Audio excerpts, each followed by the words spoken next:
Okay, good evening, everyone.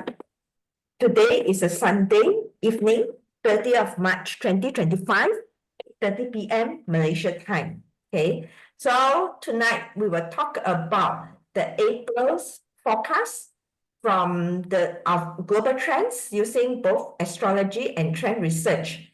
And this month, the theme is about month of unity. Okay.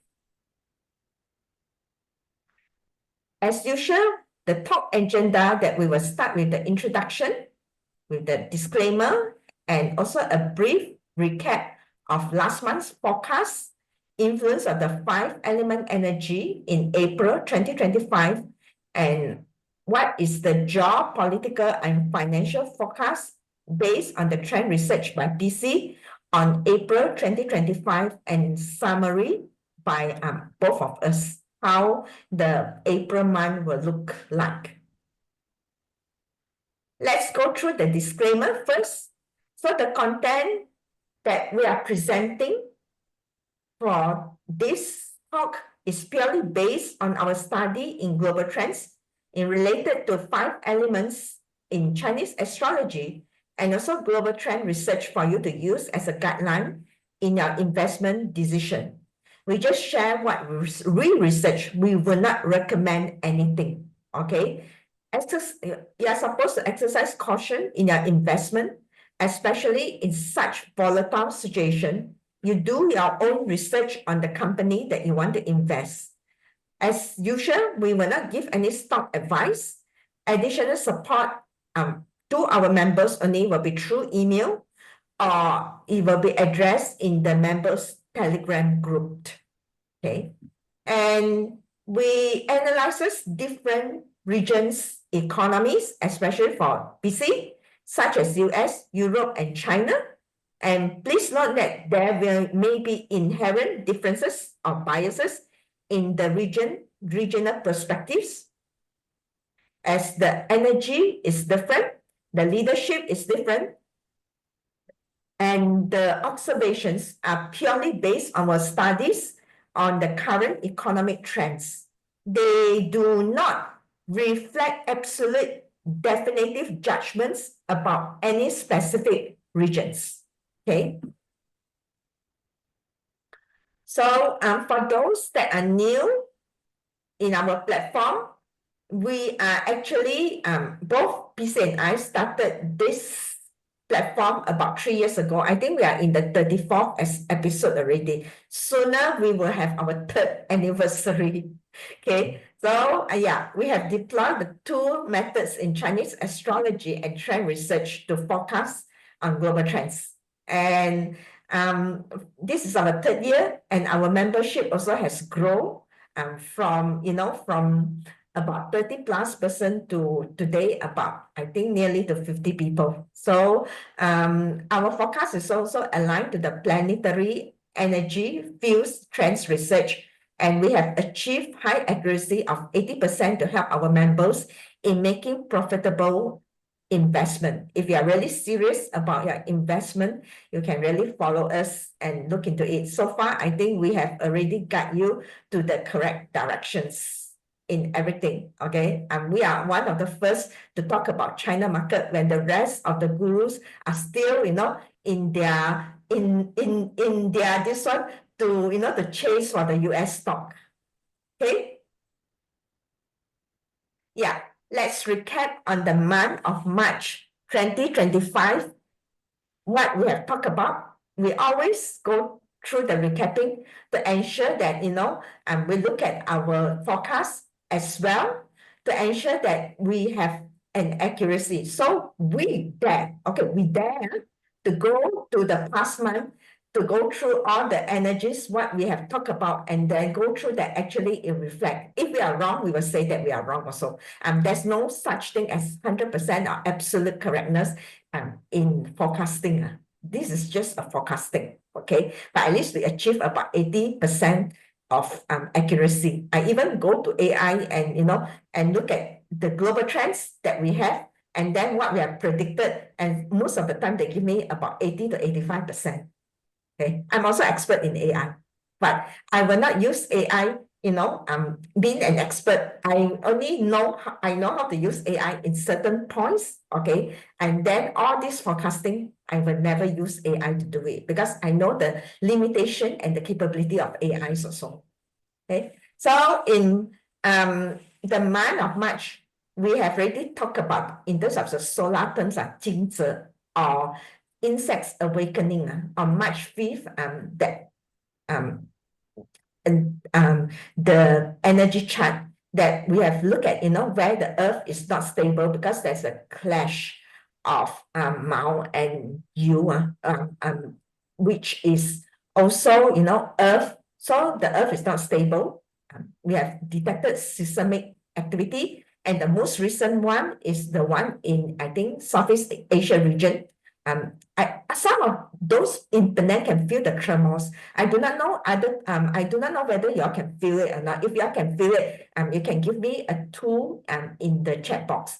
So there are ongoing politics power struggle. I think BC will cover more on that, right? And then ongoing reformations that's going on, potential movement of metal price. We talk about, and it's true that metal price is moving. And also regulated economic growth, because month of March is about regulations. And also we talk about, cautious in financial market as well. Okay. And these are all the news headlines that reflected as per what we have already, forecasted in all these ongoing politics power struggles that is going on.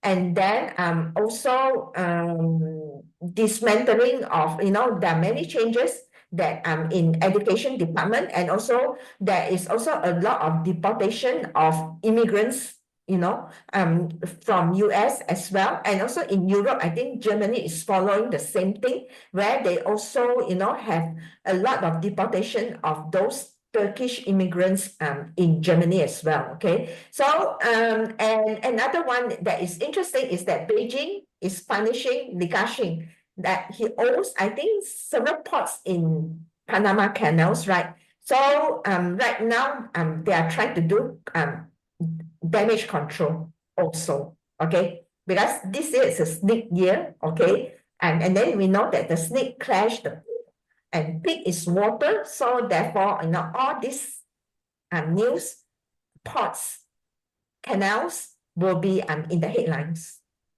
Okay, so it really reflects what the year is.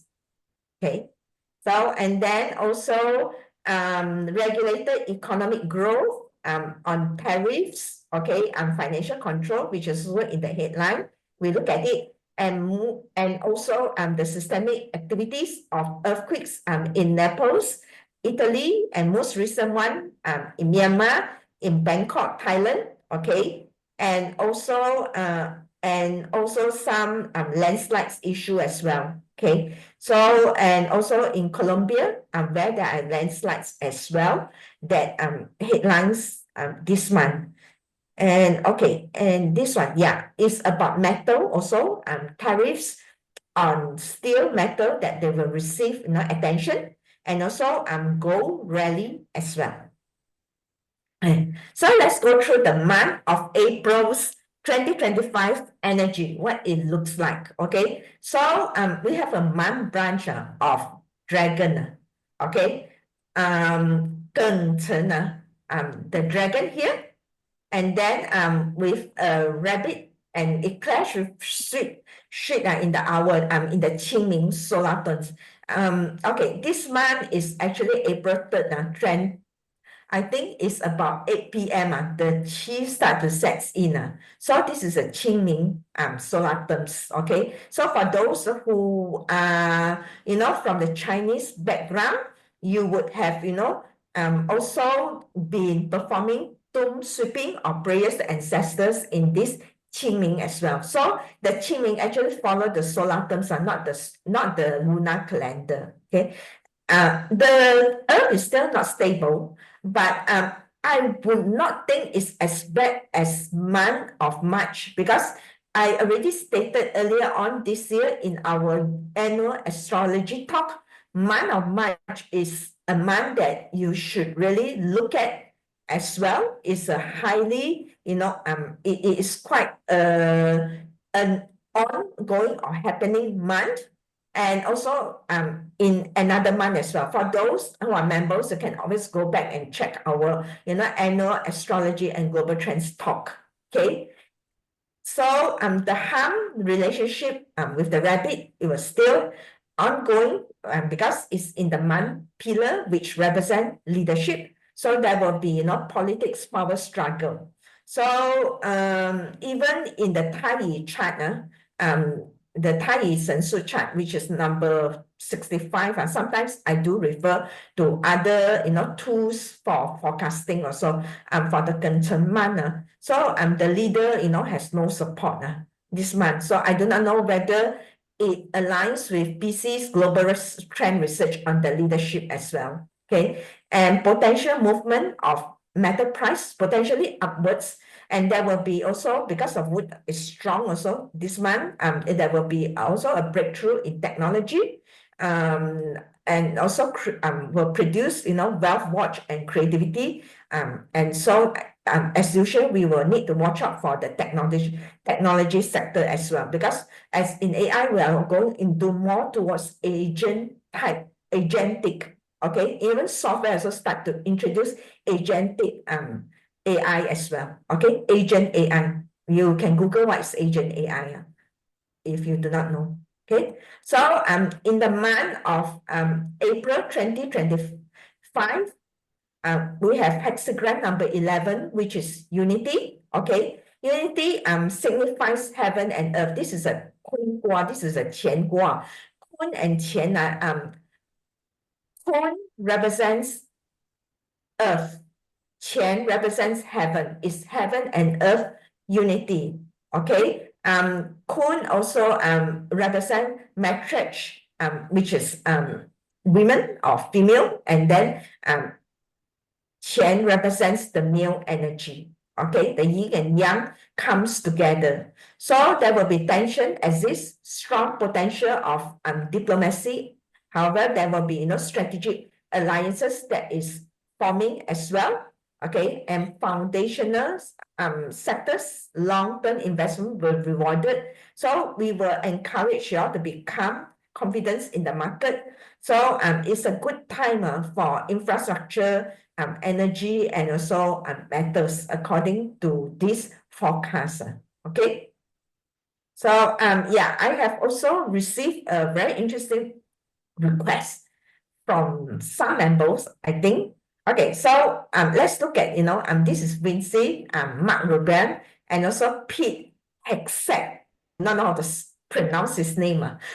Okay, so I did not ask AI how to pronounce. I have no time to go to the AI and this one. So these are all, like the right-hand man for Trump's president's cabinet, government cabinet. So the most interesting thing is that actually the fellow, I think the person asked me to look at is that you notice that for those who knows that the seasonal combination, we know that snake, horse, and also goat, they are all seasonal combination. Okay. So and also another thing is that in the luck pillar, all of them undergo DO or 7K. So because you need to be elected into a cabinet to be a government, this one, normally your DO, your 7K is very strong in order to do that, because officer. So fire is very strong, and when they combine together, it will support, align with Trump's also that he needs, energy. Okay, so this is what I can,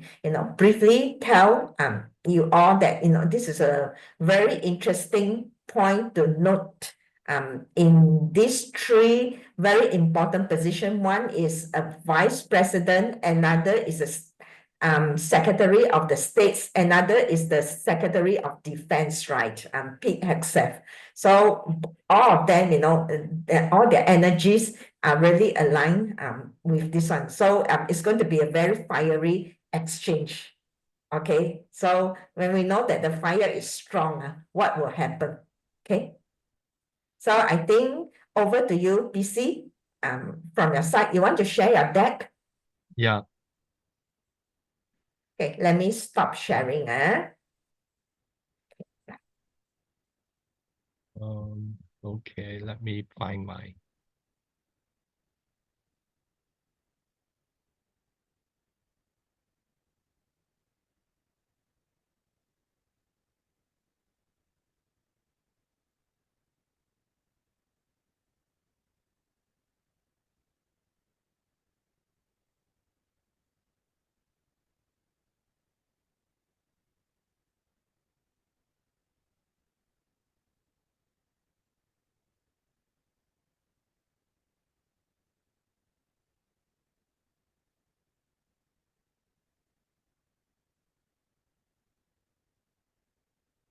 Okay, if as Evelyn said, we make predictions in March, so we were just slightly off a bit. Okay, let's look at the US. We predicted that there could be a knee-jerk rally if the NFP jobs report came in below expectations. But this did not happen as the market was more focused on the ensuing tariffs announced by the Trump admin and Powell's message that the Fed was not in a hurry to ease interest rates.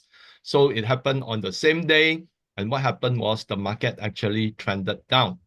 So in Europe, the Euro area has yet to report its unemployment rate. So the jury is still out. And euro area economic sentiment rose versus our forecast of a decline. Overall, the sentiment in Europe remains resilient despite the poor economic indicators. For example, despite rapid deindustrialization of Germany's economy, the DAX still remains at lofty levels. So we all know that Germany is actually fast deindustrializing, but the German stock market is still, at multi-years high. So this doesn't, it goes to show that the market is um, taking a much higher risk, okay, because it is in anticipation that with poor economic indicators, there will be uh, more bank intervention. So that has been the narrative ever since the 2008 financial crisis, where every bad news has become good news because investors or traders are expecting the central bank to step in to uh, pump money into the economy. So that's why sometimes when reports are bad, there is still a rally. But what we Yeah, got, yeah, it becomes like gambling. yeah. So, but what we got right is in the US, as predicted, inflation remained elevated above the Fed's target, which is at 2%, and the Fed kept interest rate unchanged.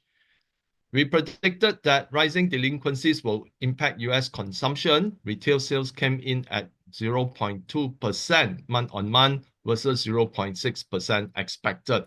In fact, those who follow our works earlier, last month or 2 months ago, we already highlighted that a lot of the US consumers are tapped out of credit already. They are, in fact, if you look at beyond that, multifamily homes delinquencies have risen to levels last seen during the 2008 financial crisis. So Musk's position in Dodge has not only resulted in demonstrations, but worsened as Tesla showrooms and cars were either torched or vandalized. So we actually warned about Tesla in our weekly report that um, there is going to be, or in our previous presentations, that it could be challenging for Dodge. Okay, but on top of that, there's mass investment in Dodge.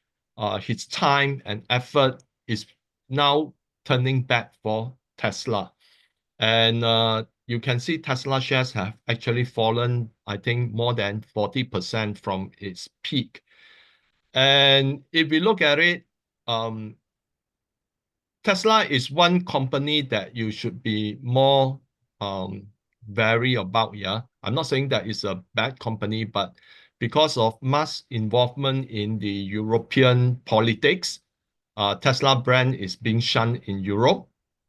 And his Tesla in China is being outcompeted by a lot of new Chinese models, okay? Because Tesla have not really changed its Model Y, which is its bestseller, but just making some small alterations only. Whereas the Chinese have come up with, it's like the whole car can be a home, okay? The seats can be turned backwards and then can be made into a bed, okay? And then they have a fridge inside the car. There's so many things that is being constantly changing among the Chinese models, and Tesla is actually behind the curve. So a lot of people like to say that the changing plan for the game changer for Tesla will be its cyber taxi. But so far, Google has already came out with Waymo, and it's already going from city to city, and Tesla has still yet to come up with a cyber taxi that is plowing the city's roads. So another thing is people like to say that in terms of humanoid, um, must say that there'll be 1 billion humanoids in the world in the next decade or so. But right now, Tesla Optimus is way behind other robotics and humanoid companies. I think the Chinese companies like Unitree is showing how versatile the humanoid can be. Okay, and UB Tech has a mass production of robots that is helping Zeekr, uh, I think it's Zeekr or Xpeng, in the car factory. And besides that, another more popular US company, Engine AI, is also showing the versatility of its robots, whereas Optimus is still wandering in the bushes or, somewhere, because I've seen a video where it almost fell. Okay. So Tesla is actually behind the curve in a lot of all this new technology. Even cyber taxis is losing out to Google's Waymo. Evelyn, you want to add anything? No, it's okay. Nothing. Yeah. So we mentioned that special interest groups will overcome Dodge plans to rein in spending. And there's report that the Pentagon has just begun a $20 billion deal to Boeing to develop the F-47 fighter. There is some conflicting reports. Some say it's 20 billion, some say it's 50 billion. But nevertheless, it's already showing that, whatever billions that Dodge is trying to cut, the military industrial complex will still have the money to continue uh, developing new weapons or, sending military aid to other countries. So especially on 12 March, the US resumed supplies of military aid to Ukraine after a brief pause. So if you remember, or if you can recollect, during Trump's campaign, he said that it's so simple to bring peace to Ukraine. I can do it within 24 hours. Just stop the supply of aid to Ukraine. So right now we are into its more than 100 days. Okay, the Ukraine war is still continuing. Okay, bringing more disaster to Ukraine, because the economy is totally wrecked, it's deeply indebted, and it's fast losing its military age population. And right now, young boys, okay, or teenagers are being sent to the front lines. So the NFP reported that 151K jobs were added versus 160K expected. We actually highlighted that the NFP will not meet expectations in our March forecast. So meeting our forecast, that the report will be impacted by Dodge cost cutting involving multiple US agencies. And in Europe, as predicted, inflation will remain elevated above central bank's target of 2%. We also forecast signs of stagflation in Europe. So what we have is that overall, the Euro area 2024 GDP grew by 0.9%. Germany GDP declined 0.2%.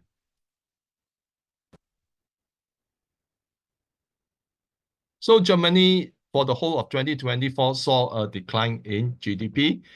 France 2024 GDP grew by 1.1% and UK also by 1.1%. So you can see that the Europe growth in GDP has always been hovering slightly or below the 1%, slightly above or below 1%. And Europe major economies grew slower than the US at 2.8% and China at 5%, while collectively inflation remains elevated above 2%. So these are the signs, two signs of stagflation: elevated inflation and slowing growth. Now, stagflation is confirmed once unemployment rises against the current backdrop. Europe has still not seen any huge unemployment, but with Trump tariffs starting to bite, I think a lot of the European industries are going to face major challenges because of the challenging economic environment. A lot of industries, although they make profit, but their margins are actually not very high, okay, especially in view of inflation. So what could happen is that if the tariffs start to bite, but the various companies would want to protect their profit, they have no choice but to lay off people. So if we see a hike in unemployment in Europe, then that will confirm that Europe has entered into a stagflation. And in China, China retail sales rose 4% in the first 2 months of 2025. I think it's 4.1% if I'm not wrong. Okay, just put it here first. So the Hang Seng Index continues to outperform the S&P. The big automakers, BYD, Tesla, and Geely, continue to outperform the rest. And we said that China insurance company will outperform because of the increase of activities in the real estate market. So especially in our members area in Telegram, we highlighted that this could be very good for property casualty company, insurance companies. And one of the company we discussed was China Reinsurance, which is a major property reinsurance company. And, you know, it is up year to date, 27.71%. And besides that, it also pays a dividend that is equivalent to 6.9% if our members have bought it in our last discussion last year, okay, when it was somewhere in the 70 over cents. So if they bought it at around that level, I for sure bought it, okay. I do own China Re, just for disclosure. And the dividend would have yielded 6.9%. So China inflation in February was negative 0.7% year on year, meeting our forecast of lower than 1%. And China saw several breakthroughs in March, which is some examples here. Of course, if we want to go down the list, there are easily around 10 or so, but these are some highlights. Okay, China neurotechnology breakthrough challenges Elon Musk's verdict on paralyzed patients, because China, through a minimal invasive surgery, have allowed 4 patients who are paralyzed to walk again. And Chinese scientists turn tumors into pork in radical cancer treatment. So what they do is they camouflage the cancer cell into as a foreign cell. And therefore, the human immunity system start to attack that camouflage cancer cell. Okay, and that actually helps to bring down the amount of cancerous cells in the body. And then we have metal sheets, ultra thin fits. So China is able to create a single atom metal sheet. Okay, and tiny Chinese drone conquers Earth's deepest point beyond the reach of US Navy. But interestingly, you see that a lot of narrative here goes to show as though China is a threat. Okay, like here it says that challenging Elon Musk, and then uh, here it says that posing a challenge to US Navy. So let's look at the US economic indicators. Q4 2024 GDP grew by 2.4%, which is the final revision. CPI rose 0.2% month-on-month in February. Year-on-year, it grew 2.8%, down from 3% in January. Core CPI rose 0.2% month-on-month in February. Year-on-year, it rose 3.1%.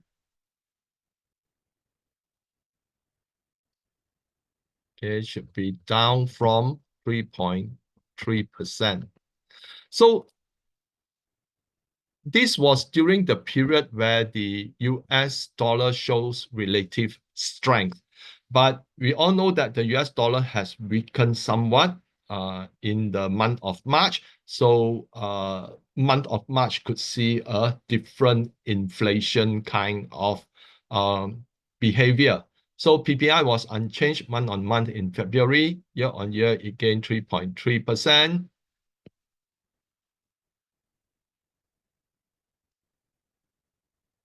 Down from 3.4% in January.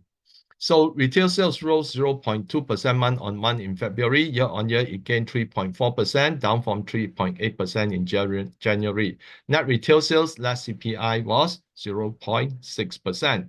Industrial production rose 0.7% month-on-month in February. Year-on-year, it rose 1.4%, down from 2% in January. NAHB index came in at 39 in March, down from 42 in February. So anything less than 50 is considered a contraction. And for those who are unaware, NAHB index actually measures the home builders' confidence. Now that goes to show that the real estate market in US is in shaky grounds. Housing starts rose 11.2% month-on-month in February, while housing permits fell 1.2% month-on-month. Existing home sales rose 4.2% month-on-month in February. Year-on-year, it fell 1.2%. New home sales rose 1.8% month-on-month in February, lower than expected. So year-on-year, it rose 5.1%. Pending home sales rose 2% month-on-month. In February, year-on-year, it fell 7.2%. Now, what is interesting here is that pending home sales saw that it fell well below normal historical levels, which is here.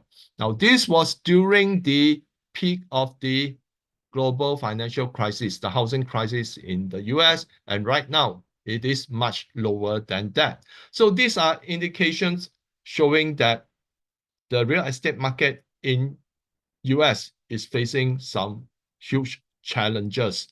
So why do we see new home sales rising?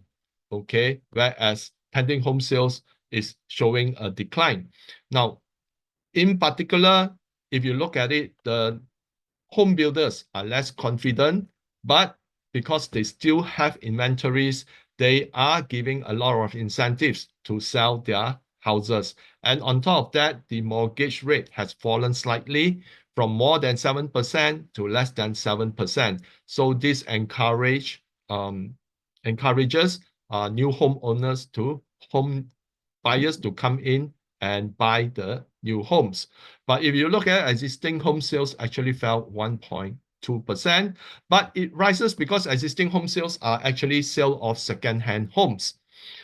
What is interesting is that a lot of people are trying to sell their homes because of higher property taxes.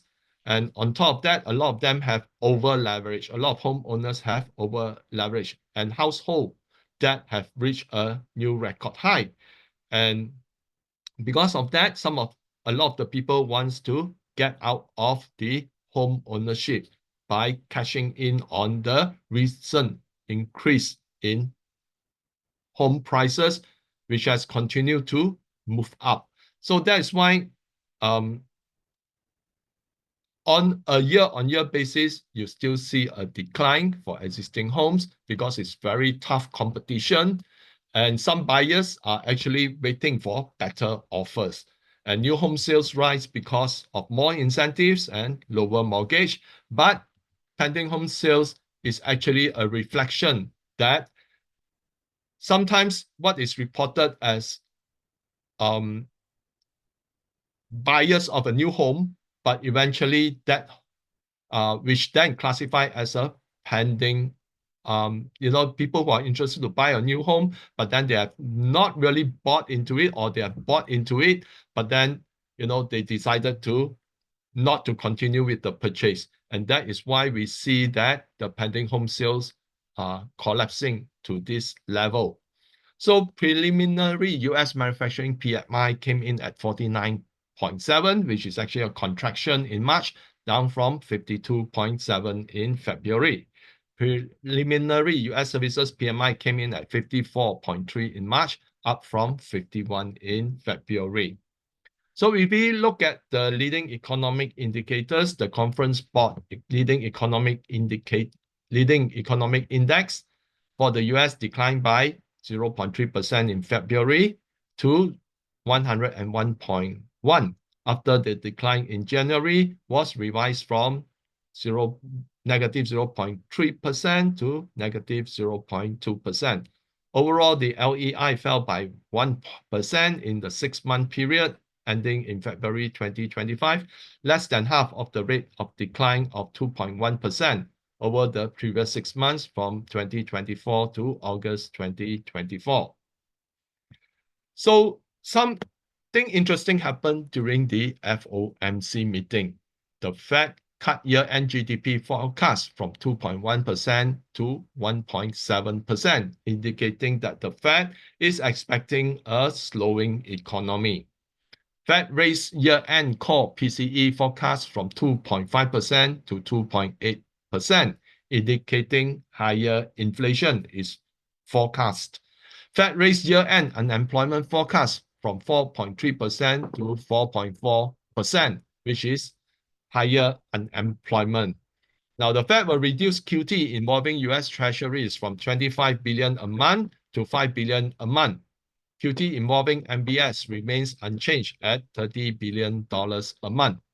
So the Fed position seems to indicate that the US economy could face a possible stagflation, which is synonymous with slowing growth, rising inflation, and rising unemployment.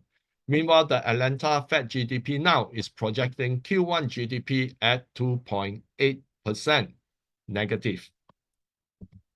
So this is their projection, okay? It has come down very steeply and right now hovering here. Now, even adjusted for the gold imports, the Q1 GDP now still remains in negative territory, which is around here. So why the Atlanta Fed has such a steep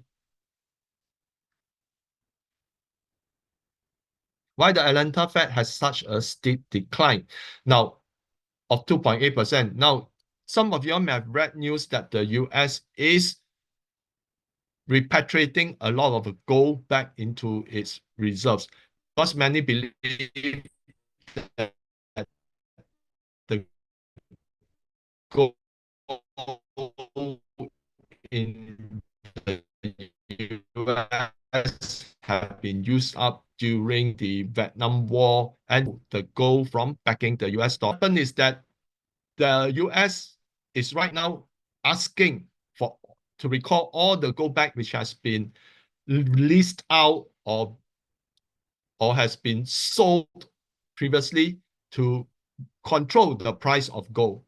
But with the heavy debt in the US, there's a lot of talk that the US need to revalue gold higher so that it can free up funds, okay, to pay off debt, or as some people predicted, to buy Bitcoin. So a lot of all this gold is actually been leased out or has been rehypothecated, which means has been leased over by several parties. Okay, that right now US is recalling all this back. Now the gold has always been used to control the price of gold by leasing them out so that the price will be controlled to maintain the hegemony of the US dollar. But right now, US is desperate to revalue its gold. Now it wants its gold back. And a lot of countries um, have actually used the lease gold to sell to other countries. So they have no option but to buy back from the market and return. So there is a lot of intricacies in the gold market. The Fed itself was reported to have borrowed gold from the Bank of International Settlement to sell into the market to suppress the price of gold so that to maintain the hegemony of the US dollar, to ensure that the US dollar remains strong. But right now, the Fed need to repay the Bank of International Settlement with the gold that it borrowed. Not pay in dollars here, but pay in gold. So that's why the Fed is also buying gold, okay, to pay back the BIS. So you can see that a lot of the Fed has been using gold to control or maintain the strength of the US dollar. But right now, with an immense level of debt, not only in the US, but in Europe and elsewhere in Asia, there is a rush for gold because gold has always persevered as the ideal storage of value. So that is why you see gold price moving up. And it will continue to move up higher because if the US wants to revalue gold at a price, it will want to revalue it higher so that it free up more funds, okay, to pare down its debt. So that is why there's an urgent rush for gold right now. So if we compare the Atlanta Fed GDP now, towards the end of January, early of this year, okay, it was projected to reach 3.9%. Right now it's at 2.8%. So that's a 6.7% decline, okay? And it also indicates that the US economy is deteriorating because the US is not a productive economy. It is a financialized economy. Okay, everything relies on higher asset prices, higher stock market, higher insurance fees, higher medical fees. So it's very service orientated. And that is why when the fundamentals of the economy is on shaky grounds, you will see that it will come down very, very fast because financialized assets would actually lose their value at a much quicker pace. So right now, the US is, we have covered the US commercial real estate dilemma. And right now, there are signs of a housing crisis. So when we add both together, it will create a time bomb. And that is something that you need to look at if you are investing in the US market. So let's look at a bit on the tariff on the auto sector. Now, Trump announced a new 25% tariff on autos, which is due to take effect on 2nd of April. Large impact on the largest auto exporters to the US, which exported approximately 220 billion of vehicles to the US in 2024. Mexico, Japan, South Korea, Canada, and Germany exported 2.5 million, 1.4 million, 1.3 million, and 430K vehicles to the US in 2024, respectively. Economists estimate that Germany could lose up to 0.6 percentage point of GDP over 2 years, with similar effects in Japan and Mexico. US consumers are likely to face from more expensive foreign and domestically made cars.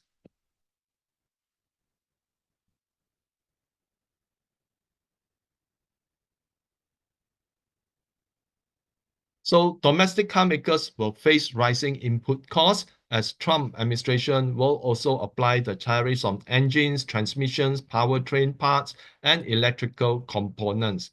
Moreover, US-linked automakers Ford, GM, and Stellantis will face further costs on cars they manufacture in Canada, Mexico, and China, which are then exported to the US.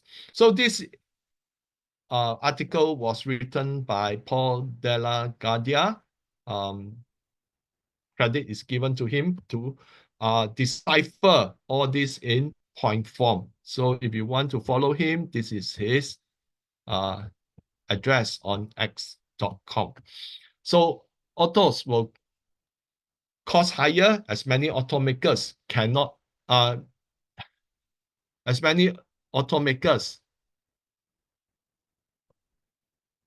have thin margins.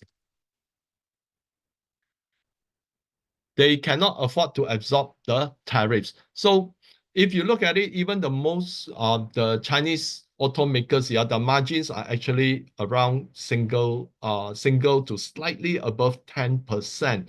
So in such a competitive global environment, okay, even the European manufacturers, their margins cannot be heavy. Definitely not above 25%, and most likely very much below that. Okay, we are possibly looking at just slightly above 10 or slightly below 10.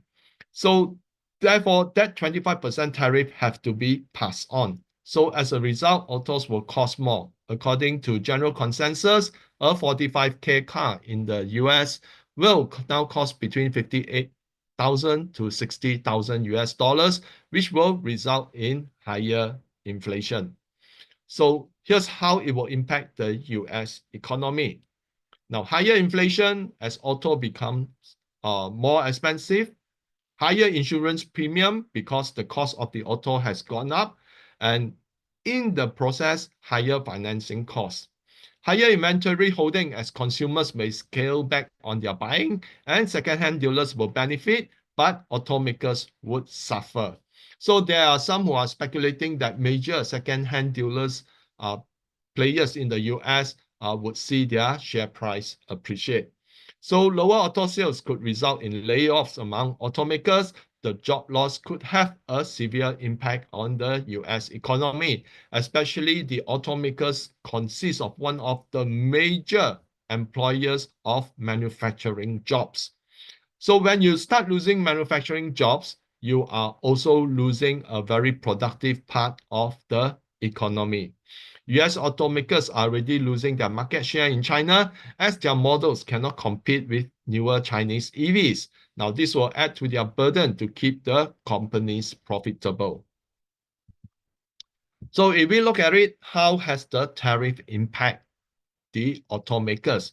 So you can see that in the 5 days, okay, Jerome, this is done at the early part of Friday, so trading have not closed. So by the end of trading, they could have closed much lower. Okay, but in the past 5 days, General Motors is down 9%, Ford is down more than 3.5%, but Tesla was up 4%, and Rivian was up 5%. Now, this is because a lot of investors believe that Tesla would have its market in the US and therefore will not be subjected to much higher tariffs, unlike General Motors and Ford Company. Okay, Rivian, which is another electric car manufacturer, also saw some investors' interest. But like I say, on an overall thing, Tesla is something that a lot of investors are more concerned about. And recently, one of a major Tesla shareholders have asked Elon Musk to step down from being the CEO of Tesla. So if we look at it, for the European car manufacturers, the impact is more visible. Okay, here you can see that Mercedes-Benz Group is down 6%. This is BMW BMW is down about 6%, Toyota is down 6%, and Honda is down about 8%. So in fact, a lot of the Japanese cars have actually lost their advantage, with many of them already face intense competition in China. I think Toyota is partnering with a Chinese company to manufacture EV, but Honda is still neither here nor there, although there were talks that Honda, Nissan, and Mitsubishi should actually merge, but so far nothing has happened. And if we look at it, the US stock market, the Dow is down in the past 5 days, the S&P as well, and the Nasdaq as well. So overall, that tariffs have not been received well by the investment community. So what could happen in April for the US market? The market's behavior indicates that it foresees more economic headwinds ahead if Trump continues with his reciprocal tariffs. Now, the tariffs is not done. Trump announced that there are 15 countries on a list of reciprocal tariffs. Therefore, we can expect the market will remain choppy with downside bias. But do not be surprised if Trump rolls back on the tariff if the S&P falls more than 10% of its peak. So far, the Dow is down 7.1% of its peak, the S&P 8.6% of its peak, and the Nasdaq 13.4% of its peak. So I think if the stock market worsen, Trump may either force the Fed to do something, or he will actually roll back on the tariff, and that will ignite a rally.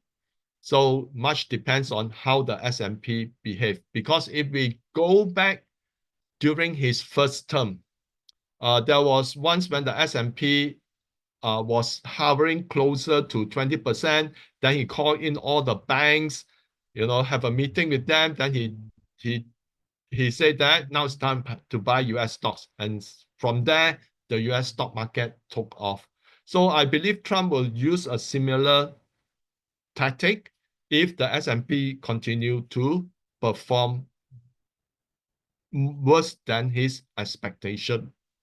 Because no matter what, the entire US political system is financed by the bankers. Okay, that is the reality. Okay, a lot of the listed companies put their money in the politician, and the politician somewhat is obligated to work in the direction that will benefit that kind of donation. So that is why a lot of people say that the US is ruled by oligarchs, okay, and not by people who voted the politicians in.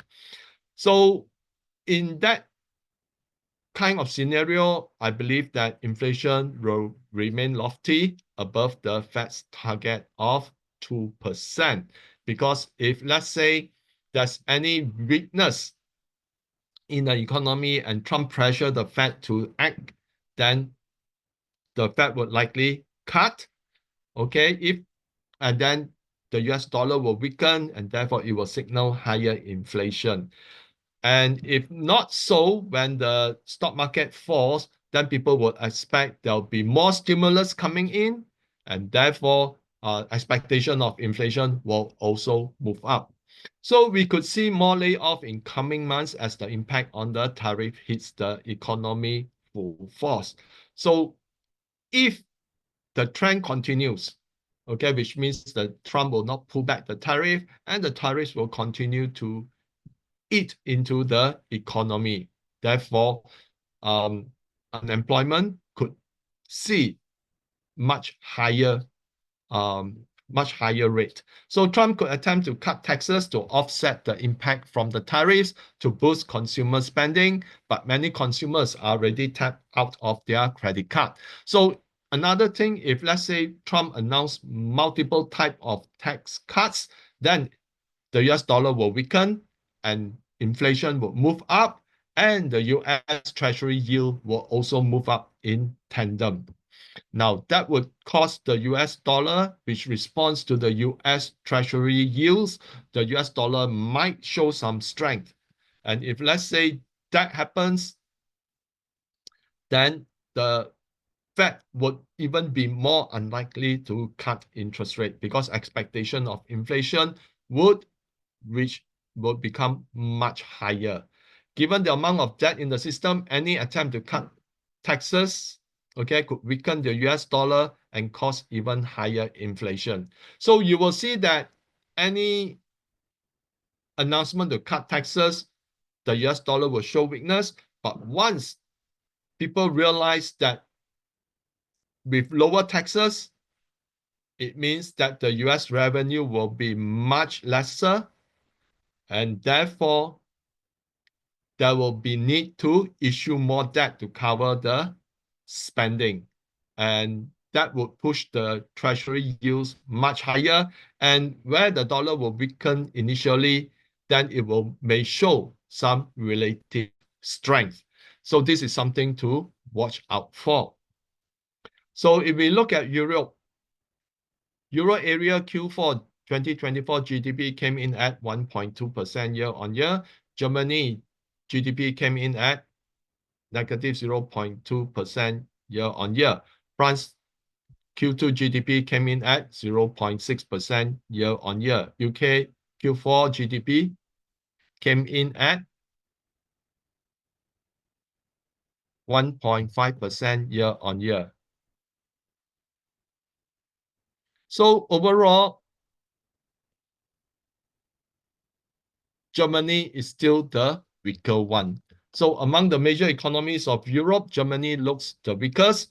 The rapid deindustrialization in Germany is putting a toll on the country's economy. With Trump's auto tariff and loss of competitive advantage against Chinese automakers, Germany may see further layoffs from the auto sector and hurt its economy further. In terms of CPI, Euro area CPI came in at 2.3% year-on-year in February, down from 2.5% in January. UK CPI came in at 2.8% year-on-year in February, down from 3% in January. Euro retail sales came in at 1.5% year-on-year in January, down from 2.2% in December. Now, Euro area takes about 2 months, okay, to report most of its economic indicators. UK retail sales came in at 2.2% year-on-year in February, up from 0.6% in January. So UK seems to see a rebound, okay, whereas Euro area saw a decline.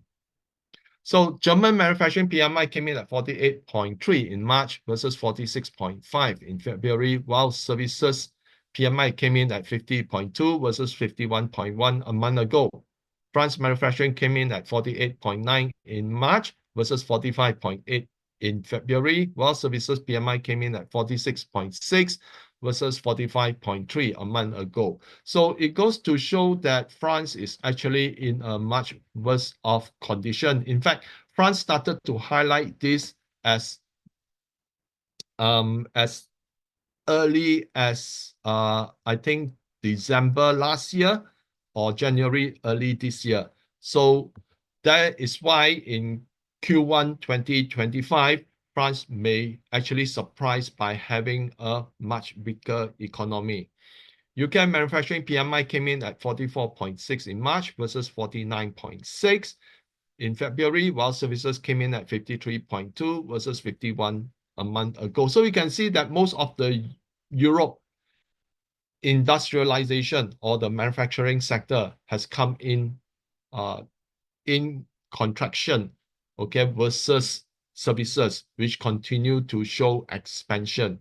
So the euro and Great Britain pound strengthened against the US dollar in March. So we could likely see a more muted inflation in both the euro area and UK. However, inflation will likely remain above the 2% target of the central banks because even though they have shown some strength, but the ECB as well as the Bank of England have cut interest rates. So that is why there is some inflation pressure, but it will only be offset if, let's say, there is strength in the euro and Great Britain pound. So what could happen to Europe in April? Germany, by far is the weaker among the major economies in Europe, may start to see worsening economic indicators once Trump tariffs bite. If retail sales continue to weaken, it could impact the Europe economies negatively, because we see that the Europe right now, is seeing expansion in the services sector, which the retail sector is in. So if, let's say, retail sales weaken, then the services sector will also start to show signs of weakness. Amid such an environment, we could see the 10-year yields of the major economies rising higher. Month to date, Germany 10-year bond yield has risen by 34.16 BPS. France have risen 29.76 BPS, and UK 10-year yield has risen by 22.99 BPS. So that means the cost of borrowing for the economies have risen. So if, let's say, the economy continue to weaken, there'll be more expectation of central banks cutting interest rate, and therefore projection of higher inflation could actually force the yields to rise. So meanwhile, European Union Commission have unveiled a plan to channel 10 trillion of citizen savings into strategic investment. Now, this is akin to daylight robbery, which means they are using citizen savings to invest into the economy and elsewhere, or even to the military industrial complex, okay, to pursue their military expansion. So expect investment expect the investment community will react negatively to this once it is implemented. So this is something that is not right, because that money belongs to the citizens. If, let's say, you are impounding it for investment without the citizens' approval, then that is like a robbery. So with the EU falling out with the Trump admin, the EU may be forced to fund its own military.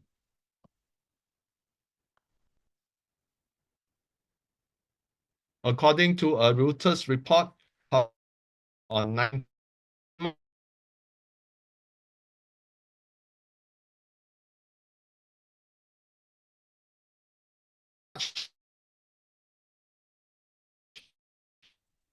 PC? Hello? PC, we are losing you. the European Commission proposed countries, the EU countries. Hold on. Is it okay? Can you hear me? Yeah, we can hear you. Just now, there was a delay, I think. Yeah. So with the EU falling out with the Trump admin, the EU may be forced to fund its own military. And according to a Reuters report published on 19 March, European Commission proposed to mobilize 800 billion euros over 4 years. Now, this invariably will burden the EU countries with even more debt. So on top of that, they are going to borrow money to fund their military. And that is why the borrowing cost for European bonds will actually cause the yield to rise. So we can expect EU debt level to escalate higher once the proposal is implemented. So there are two things that are being proposed, and both will also have disastrous outcome for the EU. So if we look at China, CPI fell negative 0.7% year on year in February, down from 0.5% in January. Now, the decline in China's CPI was mainly driven by the effects of the Spring Festival holiday and fluctuations in global commodity prices. From January to February, on average, the CPI decreased negative 0.1% year on year. So a lot of people like to say that China is having a deflation. Now, I think deflation is, depends on how you see it. to a lot of consumers in China, this is good news. Okay, because inflation is actually a theft of your purchasing power. But why is China inflation is being, is showing either negative or slightly above positive? Is because China has fast industrialized its economy.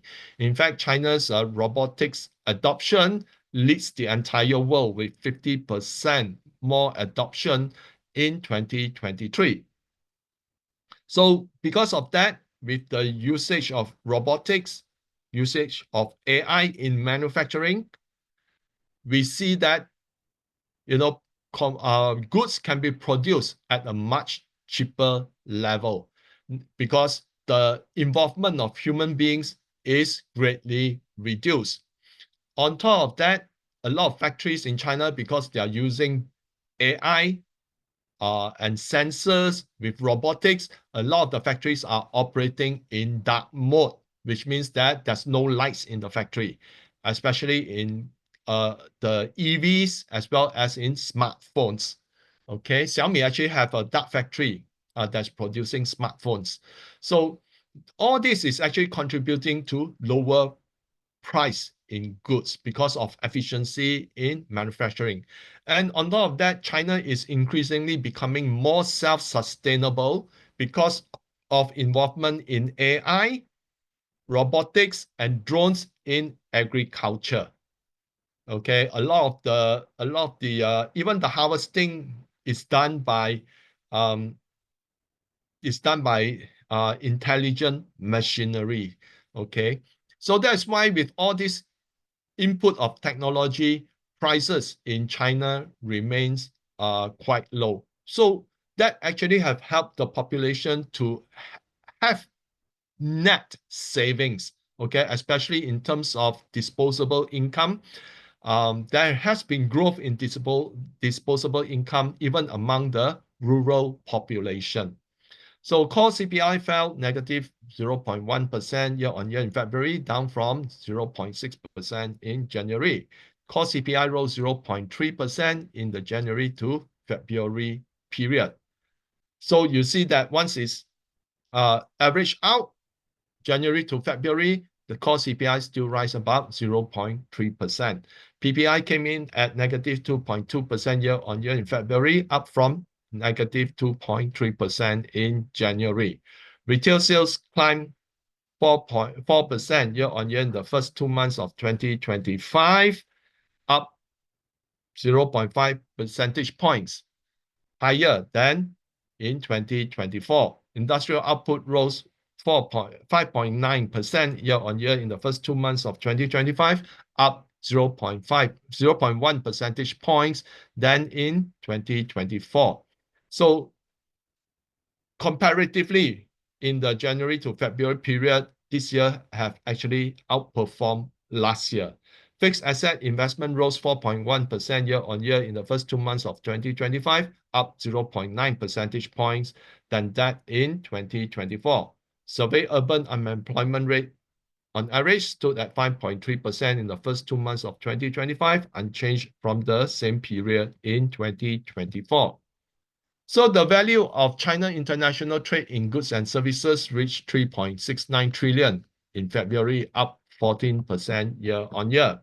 In US dollar terms, the country export goods and services amounted to $281 billion, while imports were $232 billion, resulting in a surplus of $48.2 billion. Of the total, the export of goods reached 1.79 trillion renminbi and the import reached 1.33 trillion renminbi, resulting in a surplus of 463 billion renminbi. The export services reached 227.3 billion and the import reached 345 billion, resulting in a deficit of 117.8 billion renminbi. So Yeah, I would okay. So I would like to say that in terms of China, in the manufacturing, they become so efficient just now, as you say, that actually there's an analysis done by some of the companies stated that even with the tariffs that imposed in US for China's goods, it's still cheaper to produce goods in China than anywhere else.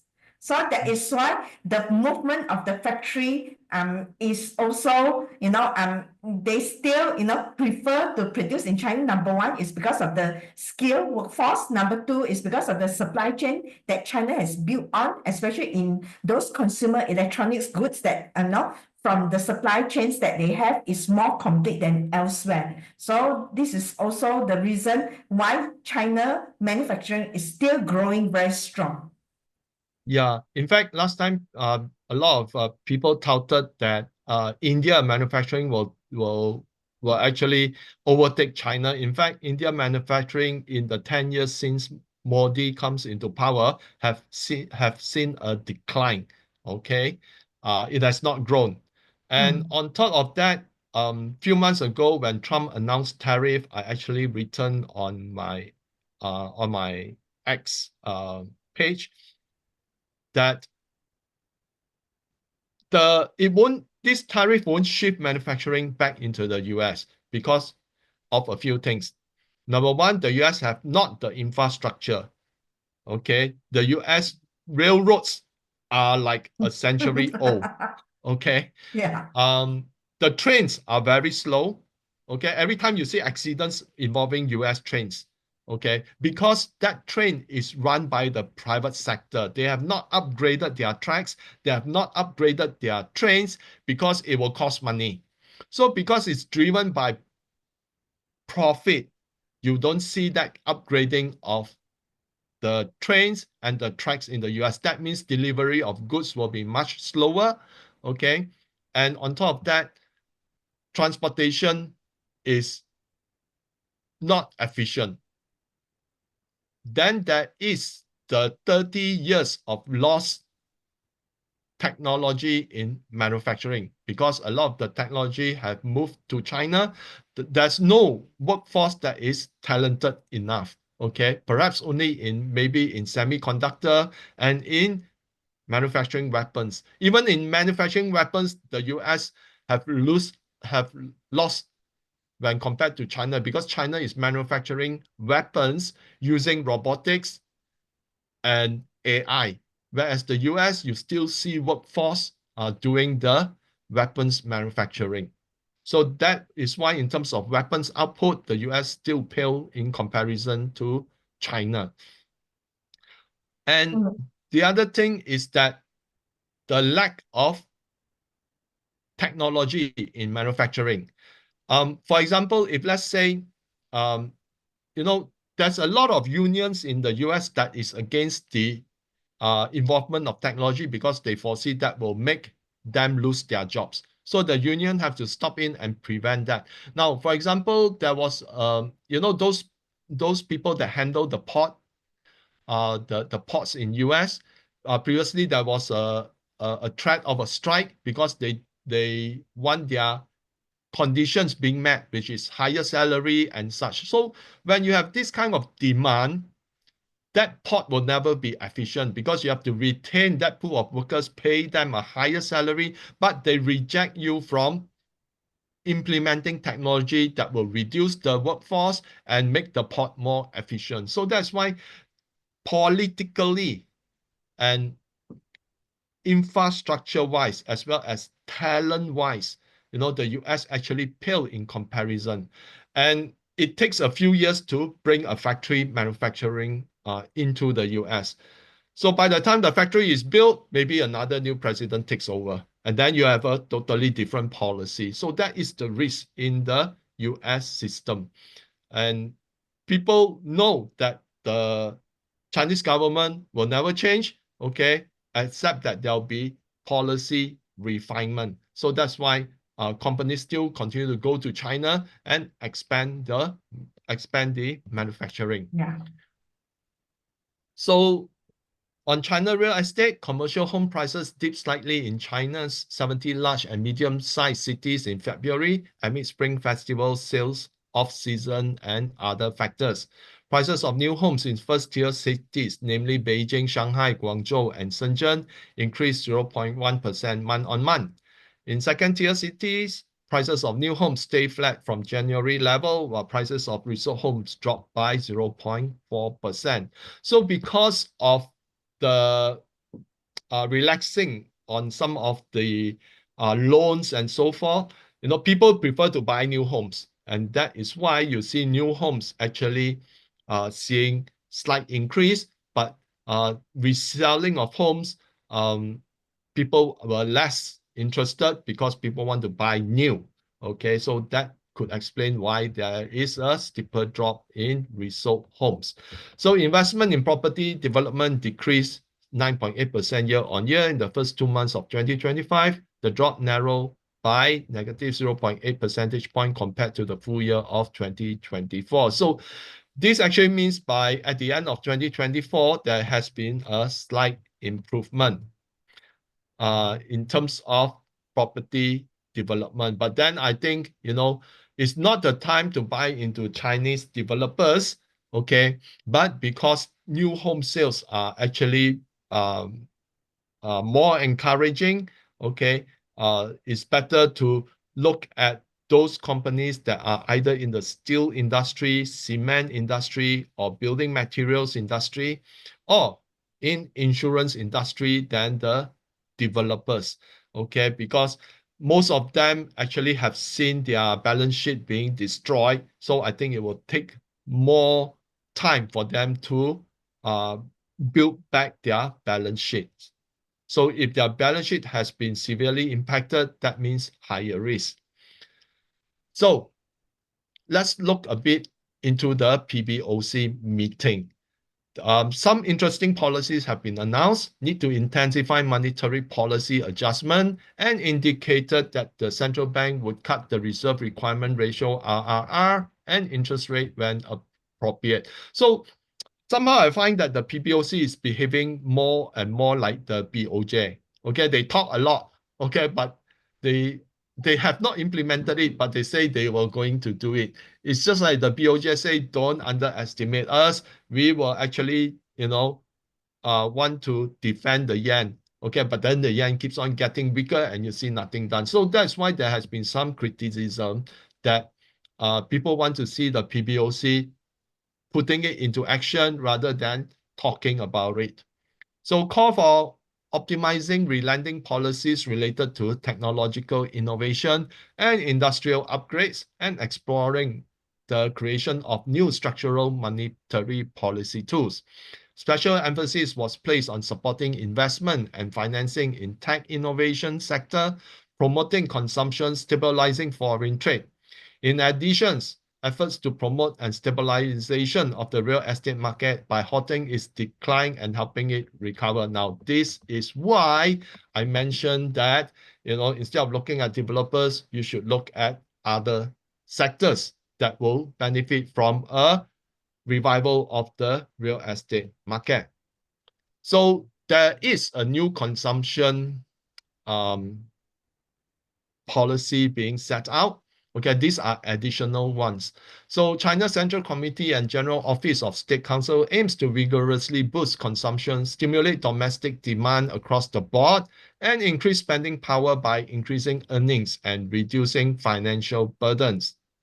The plan aims to promote reasonable wage growth by strengthening employment support in response to economic conditions and improving the minimum wage adjustment mechanism.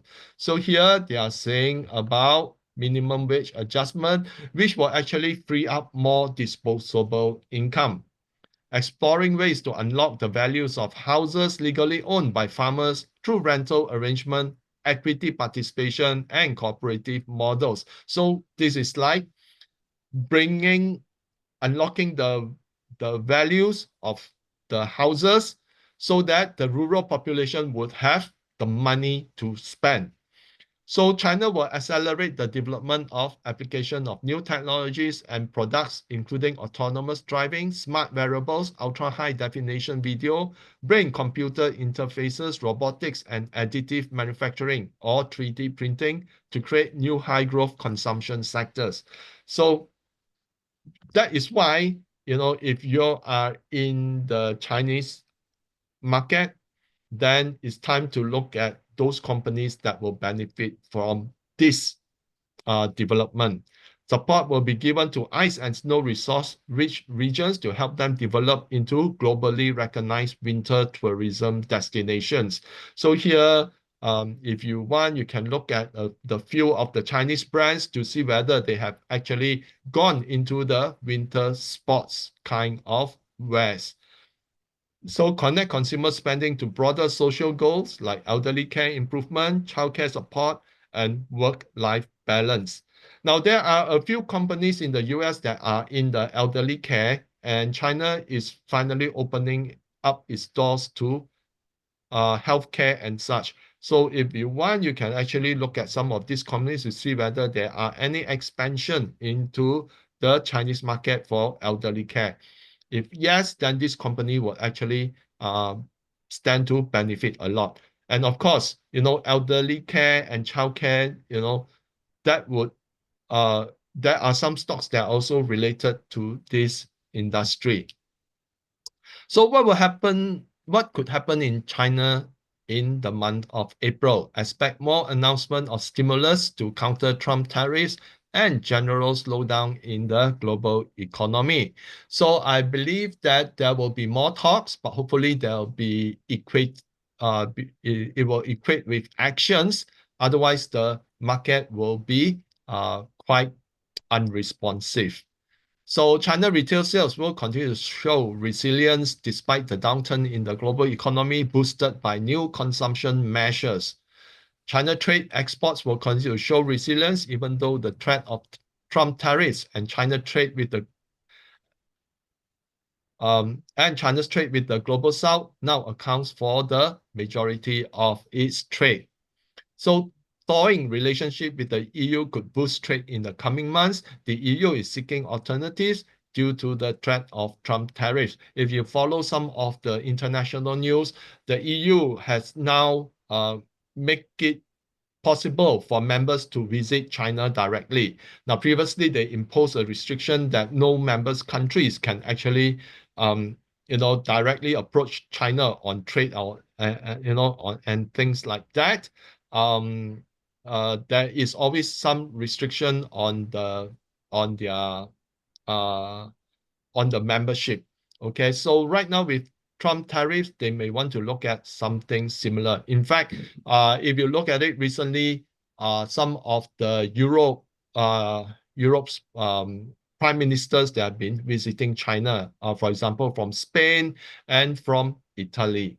So China will counter Trump tariffs with more export controls of critical minerals and their finished products. China just announced new measures to stockpile critical minerals, which is pushing the price of many industrial metals higher. One such example is copper. Copper have reached new record high.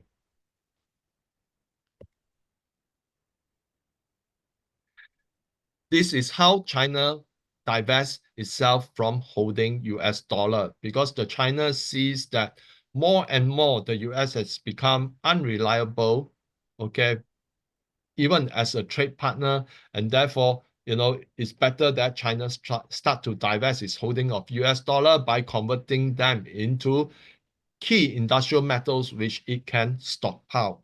So the trend will likely continue as countries seek to stockpile key industrial metals due to the threat of tariffs. Expect supply chains to be disrupted, and this would push the price of metals higher. This is also aligned to what I have looked at. Yeah, so expect China to disrupt the high-tech sector with new versions of AI and introduction of new semiconductor manufacturing equipment and processors. In fact, just yesterday, China has announced that they have machines now capable of producing 5 nanometer, and SMIC has announced their N+4 technology is also able to produce 5 and 7 nanometers chips. So I think elsewhere, there has been more development in improving the light source. So we can expect that by next year, I think China would already be in competition with the likes of TSMC. And I believe when China is able to do that, they will drop the price of their chips.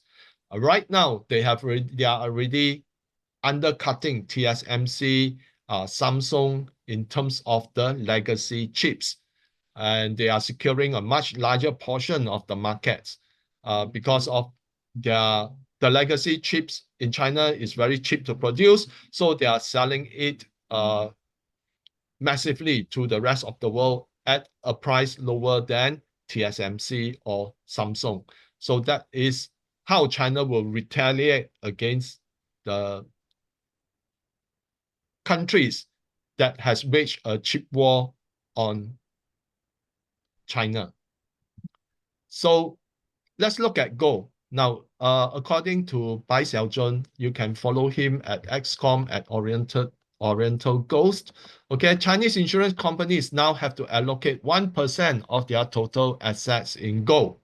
Now, the first 1% will free up to 35.9 billion renminbi of funds to purchase gold, and this will eventually be increased to 5% and free up 179.5 billion of funds to purchase gold.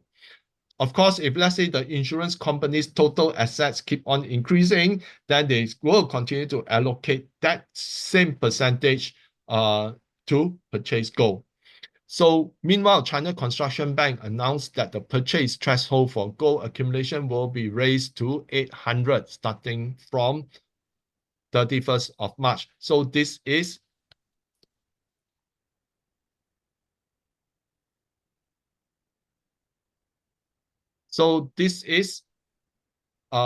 increasing the threshold in order to allow more people to accumulate gold. So current gold is priced at 727 renminbi. Now this is per gram, yeah. So it means that the bank is making allowance for another 10% appreciation in price. So if we look at it, price of gold right now is about 3,100, another 10%, which means gold could likely be in the region of 3,400 to 3,500. Now there is, if you know Stanley Druckenmiller, he is predicting gold to reach about 4,000 per ounce by the end of this year. So even the banks, investment banks themselves, they are adjusting the price of gold accordingly. After 4,000, the next one is around 3,500. But if we look at the longer projection of gold, especially if the US wants to revalue gold, it has to push the price of gold significantly higher in order to free up, not few hundred billion of US dollar, but trillions of US dollar, then we can actually see gold crossing to no man's land, okay, which means there'll be thousands of dollars per ounce. So the US is still importing tons of gold ahead of a possible revaluation. Many speculate that the US will revalue gold to free up funds to buy Bitcoin. So this is what a lot of people would do.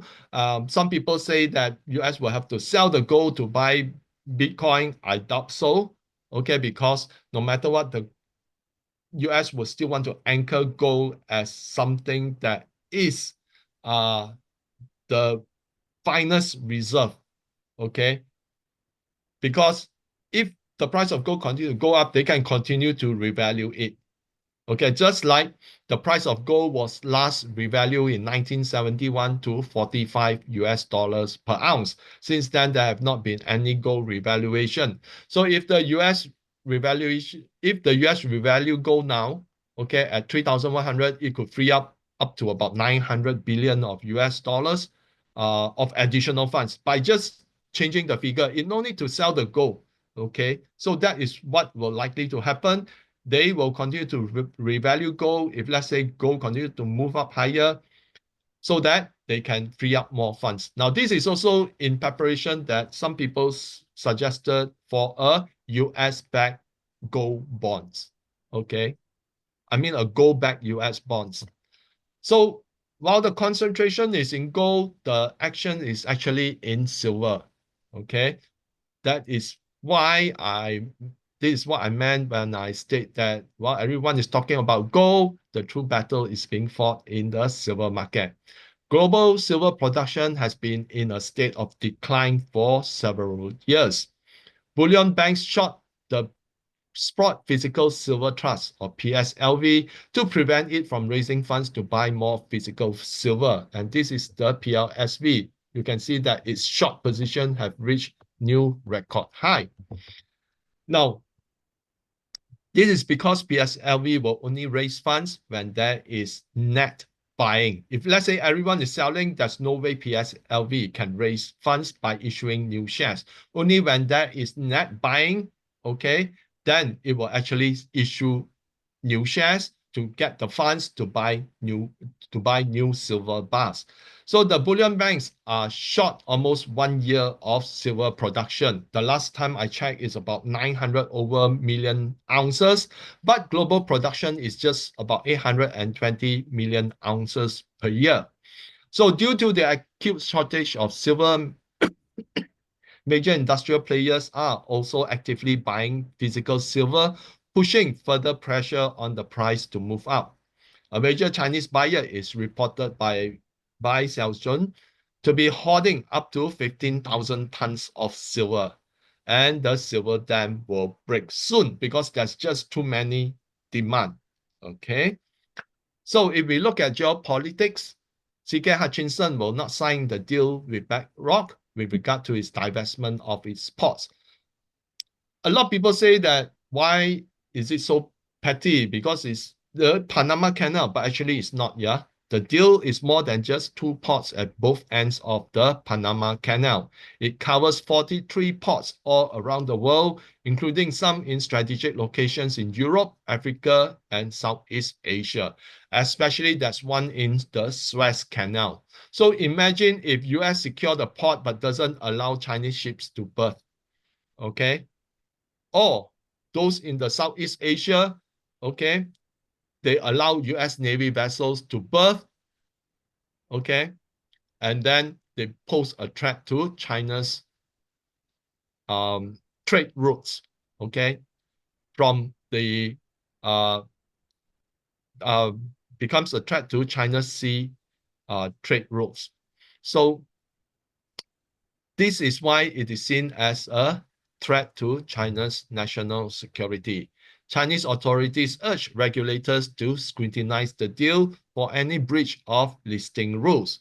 Meanwhile, China has instructed state-owned firms to pause new deals with businesses linked to Li Ka-shing and his family. So US has moved at least 4 long-range stealth B-2 bombers to Diego Garcia in the Indian Ocean, a base far outside the range of Iran-backed, in a move that avoids using allies' Middle East bases.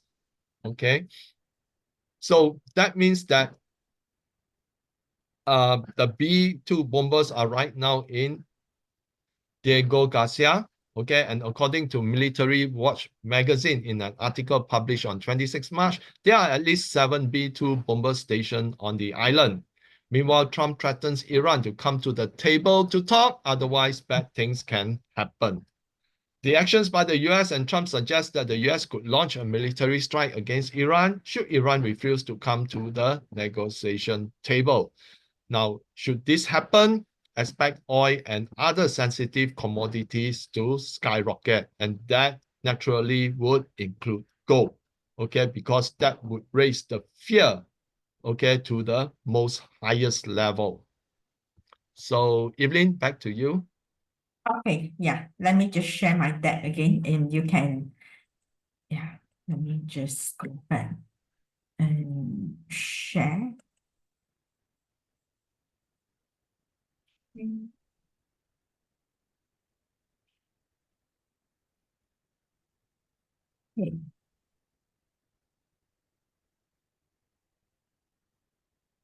You can see my deck now.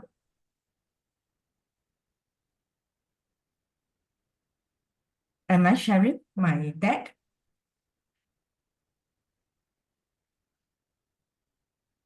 Hello? Can you hear me? Yeah, I believe so. Yeah, okay. So can see my deck. So I would like to invite those who are not in our 2025 Astrology and Global Trend memberships to join us. I think we have already talked about the benefits of being the members, that the comprehensive member till December 2025 forecast, which is end of the year, only cost you 188, which is I think about 8 to 9 months. Okay, so it's very affordable, where you can have early access of the monthly forecast through recording, not the one that I release in YouTube, which is already edited, most of it. Okay, and our presentation slide, what presented, if you like what we have already talked about, I think we have presented a lot of details. You can have the presentation slide as well in PDF format. And also, you can also have access to our annual 2025 Astrology and Global Trends talk, where we have talked about the full year of 2025 and what is expected generally as a trend overall. And you will be in our Telegram group for more detailed discussion. We updates almost every day in our Telegram group, and we even share some of the companies that we study in the Telegram chat group. I think most of our member has benefited from the companies that we have shared and from the commodities we have shared as well. And you will get the book on 2025 forecast, okay, together in this package. And then a monthly investors manifestation direction, where I teach you how to manifest on, giving you intuition, intelligence on investment. I'm able to have more foresights into investment, because we know that investment is about planning and also foresights, and special discounts on our courses. Okay, we will have one course I think in June this year. Most probably it will be delayed until June. I'm busy on the period 9, 5 years. Okay, and we'll have some new exciting content compared to last year. But I think from last year, the members has also benefited a lot, and also give them directions into their investment, where they should focus their investment into which market. Okay, and then besides that, we also have another tier, which is premium membership, which is at $299. Okay, where additional to comprehensive member, you will receive a weekly market insights report by BC, and also weekly Chiman direction on 3 victory palace. For those that are in Chiman, you know that how tedious it is to compile these 3 victory palace up to the hours. Okay, and then some software commercially they are available, but they cost thousands of ringgit. Okay, or you will have to be a member in a certain Chiman club, where it costs you 30K. Okay, in order to access those type of features. Yeah, of course, that software will have more features. So, and also the daily, Chiman daily direction. So you can, and besides that, we will give you a welcome gift. Okay, for both comprehensive and premium package members, you have a list of high dividend yield share, okay, which is compiled by PC as well. I think some of the dividends goes up to more than 6%, right, on PC? Yeah, some even 9%. Mm. For example, the company we talked earlier, is right now giving a yield about 15%. Yeah, that's right. Okay, so this is all the membership, and this is the book that you have. Okay, you can actually download it for free. You can scan this code and download a free chapter. Okay, you can download the free chapter and understand what this book is all about. This is the 3rd year we are writing this book already. We started for the forecast in year 2024.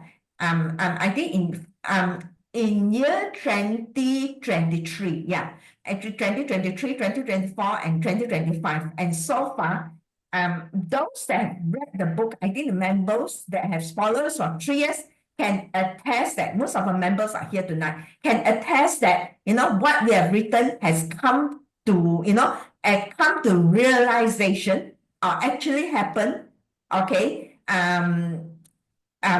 everything that comes to realization in almost, I think, 80%. Yeah, okay. Members, do you agree to that? I think some of the members are here tonight. Yeah, can some members give some response?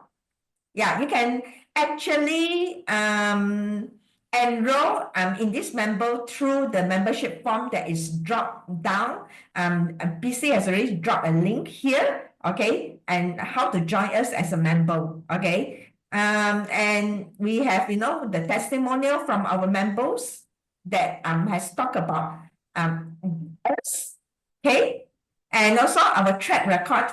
We have talked about goal since I think 3 years ago when we started this platform, more than 3 years, I think 3 years ago, even in our book review of Unlock and Wealth Potential in some of the book shops, like Popular, and also another one, which one we do, the Popular, and also the other one in MPH. MPH, yeah, we talk about goals. So a lot of people ask us. So at the time, if those that that have listened to our advice, I think today you will have substantial profit, okay, in your portfolio, okay. So, and we have talked about Palantir since 2024, okay. We have studied the company, we have studied ARMS, go and check where they are today compared to what we have talked about.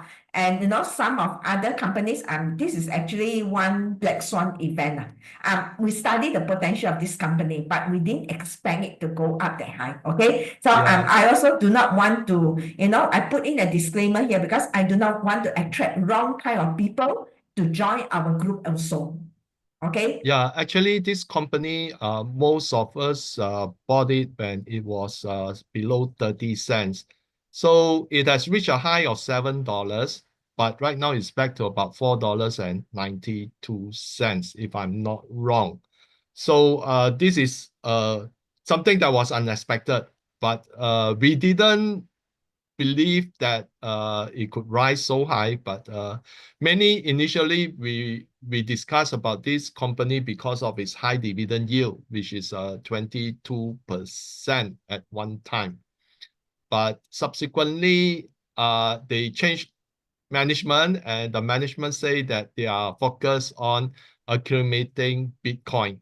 So what happened was that somehow everyone thought that this is going to be like a micro strategy and investors just keep on buying into the stock. So those who bought at less than 30 cents, when it reached $7 or $6 plus, that is already 20x. Okay. A few thousand X, I think, more than that. Yeah, that's right. This is one black swan event. We do not promise this and for every company we study. Disclaimer here. If you want to look for that kind of investment, it's a wrong platform. Please, we are not that kind. Okay, we just tell you that we study the potential. The potential is there. That's all. Okay. So, and then Bitcoin, I also talk about that. I talked about that many years ago. People, you can check out my YouTube channel. Yeah, so it's gone up, okay. And we have also talked to our members, when to take profit, when not to go in anymore, and all these things. So our members will have all these clues, okay. We'll have all these, trends, Bitcoin trends. Okay, so and also the weekly report by PC, it looks like this, the market insights from different markets. Okay, and in the weekly report also there is some study of metals and also some stocks, right? Yeah. Yes. Okay, and this is the achievement. I do it monthly. This 3 victory, which I also teach you how to use this. Okay, to manifest for things that you want. Okay, and yeah, let's go through the summary of it. So overall, the energy shows that there's still ongoing politics power struggle still exists, And then tensions still exist with strong diplomacy. Maybe there will be strategic alliances starts to form. As we can see, Europe wants to form, wants to improve their relationship with China. Okay, stability with potential, upwards in some of the financial items, and then some stock, potentially movement of metal price upwards. But I also want to forewarn, some could have already peaked, okay, at this moment. Okay, so this is the overall things that I see for the time being. So beware of some of the peaks that you might see in some of the metal related space. Okay, so over to you, BC. Yeah. Overall, I believe that the global uncertainties will remain, and this is not good for the market. Now, Trump could dial back its tariff threat when the stock market weakens further, thus providing the impetus to rally. So much depends on how the market will behave, because the US will always the US would not want the stock market to crash, okay, because too many rich people's wealth is invested in the stock market.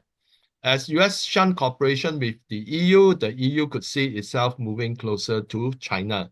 US dumping EU could see more collaboration between China, Japan, and South Korea, because like recently, the three countries have a much closer talk together, because I believe that Japan and South Korea are also worried what will happen if, let's say, US pull back on its trade, because that would imply that it will implement tariffs against Japan and South Korea. So that is why Japan and South Korea may see more economic cooperation. But that doesn't mean that there'll be good buddies, because that's still the geopolitical threat. So tension in Middle East will likely escalate, and the race to stockpile industrial metals and gold will push their prices upward. But like I say, prices of things do not go in a single direction. On and off, there'll be bouts of pullbacks.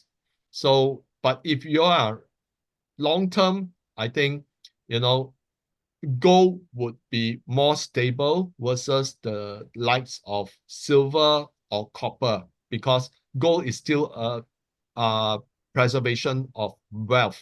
And that is why central banks, China is authorizing insurance company to hold, a certain percentage of their assets in gold, because all these are actually wealth preservation.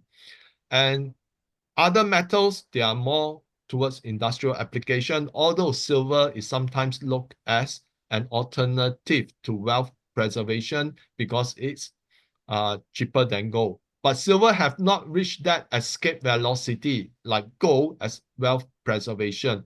Right now, it's being cornered by industrial players who wants to secure their physical gold, owing to its application across wide industrial spaces. So if silver really take off, it will be more parabolic than gold. Okay, but coming down, it will also be a nightmare scenario. Okay, it can go steeply up and steeply down. So silver, therefore, is actually very volatile. So, Evelyn? Okay. I think that's it for us tonight. I see some comments, some questions in the chat box. If anyone has questions, you can always, put it in the chat, and then we will try to answer as to the best of what we can. Okay. So Audrey asked that, so they will be able to support and push forward Trump's foreign policy and initiatives. You mean those three assistants, right? Vince, yeah, and Pete, and also Mark Rubel. Okay, from the energy standpoint, it aligns and support Trump's, okay? So, but I think in terms of pushing forward Trump's foreign policy initiatives, what do you think, BC, from Um, the global okay, transporting? we can actually just look at yesterday, what happened yesterday.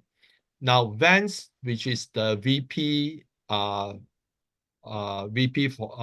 Trump, went to Greenland, okay, expecting that they will be well received, but actually no one welcomed them. No one even want to serve them because the Greenlanders have voted 90% wants to remain independent and not becoming a state of the US. So he eventually have to go to the military base where he had dinner, talk to the people, and criticize Denmark, and then he flew back. So there is a lot of things that the people are seeing the true colors of Trump. Initially, he said that I am a peace president, but yesterday the US bombed Yemen 65 times. Okay, he is also threatening Iran with, although he say bad things can happen, the only bad things that can happen I envisage is perhaps a military action, but it will be a disaster. Okay, so you can see that they want to push his policy, but it's being rejected by a lot of people globally. Okay, Trump wanted to talk to President Xi, but everyone is ignoring Trump. Okay, even his tariffs, China doesn't bother. China do not want to negotiate. You can see that when Trump tariff Europe, the EU come out and say, perhaps we can make some concession. They are so afraid. But when the tariff China, China say it's okay, we are prepared. Okay, but we Yeah, will retaliate. So that is the difference. Okay. And as long as Russia is there, okay, Russia is also not agreeing to Trump policies for the peace plan. Okay, because Russia wants to see Ukraine surrender. Okay, not giving it pause so that it can rearm itself. So that's why the Ukraine war is continuing. Although there were talk about ceasefire, but Ukraine actually targeted another Russia's gas pipeline. So Russia now say that, okay, the ceasefire has been broken. We will continue to attack. So that is why these people are chosen not because of their abilities. They are chosen because they can butter Trump. Okay, they won't complain to him. It's all praise to him. You just go to the video clip of the announcement of the F-47 fighter, and you can see Pete Hegseth praising Trump, okay, of how marvelous he is. It's like the buttering is so intense that I can't tolerate. So, uh, because they are yes men, that is why they are chosen.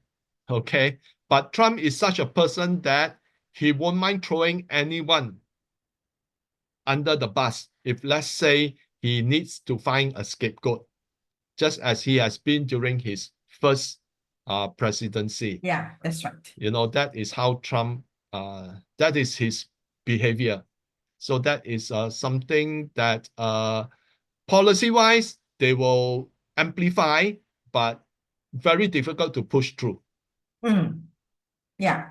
Okay. And these people, as I say, you can see from their birth chart, they are, they have like a lot of influence element, means that DO7K, okay, means that they will also follow the leader, okay? They will follow the leader through. This is why I think they are also elected in a way, okay, to be Trump's person. Okay, fine. There a comment by Francis says that China, yeah, manufacturing will definitely stay in China, not because price, but Also, because of the supply chain efficiency, that's true, their logistic and manpower, because they have spent over 20 years to upskill. And also, actually, when China says they are prepared for this, means that they are already prepared, not overnight. They already know about this 20 years ago.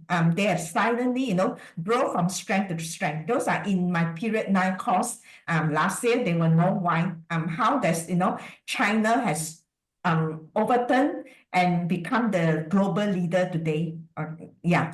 It's very interesting. Okay, so once it's released, we will share with you all on that course. Okay, so I think another thing is that a lot of people say China has become a global leader, but if we look back in the thousands of years of history, China is just reclaiming its spot back as a global leader. Okay, it has always been a global leader except for 2 centuries when it fell under the opium sleep. yeah, that's right. Because the energy was not with them at the time. Okay. So this time we already know that the energy is with them from the astronomical point as well. Okay. This is the position of how the conjunction is where it is, and then how it will impact some countries' fate is so important. Whatever happens in the skies will happen down on earth. I always say that astronomy will represent the events on earth, also the planets energy and all these things. Yeah, those that follow me will know that. Yeah, will know all these things. You can go to my past YouTube video to look at what the conjunction, the planetary conjunctions that happens every 20 years. Okay. Yeah, any more questions? Yeah, the conjunction is actually between Satan and Jupiter. Then why is it so important? You will know that. Okay. Yeah. From more scientific explanation, I think not many astrology or Chinese metaphysics will explain it in a scientific way that I do. Okay.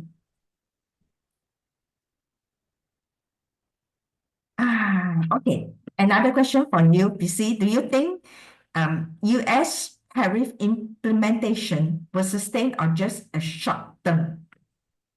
If we look at Trump's previous behavior, is that he will reverse course if, let's say, the S&P falls more than 10%. That's my belief.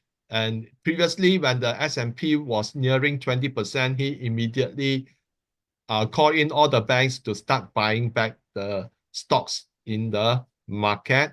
Okay, and ask the Fed to, because the Fed actually have a trading desk in New York, to buy into the S&P index. So that caused the stock market to reverse itself. But at the current stage, I don't think he will make any attempt yet until the S&P falls more than 10%. That is when you should be on the lookout. Okay, hope that's answered your question. Okay. Yeah. Also be careful when you invest in US market. No. Okay.